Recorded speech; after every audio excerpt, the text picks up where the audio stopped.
রঞ্জিত ঘোষের বউ চোর, মোদি চোর, মোদি চোর।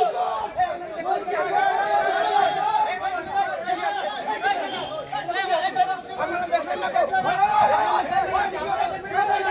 আমরা কিন্তু এই পুলিশকে সঙ্গে নিয়ে চলে যাবো। এই পুলিশ এরকম করাচ্ছে। পুরো দায় নিতে হবে নন্দীগ্রাম থানাকে। বলে দিচ্ছি আমাদের ছেলে যদি কিছু হয় নন্দীগ্রাম থানাকে পুরো দায় নিতে হবে। আমরা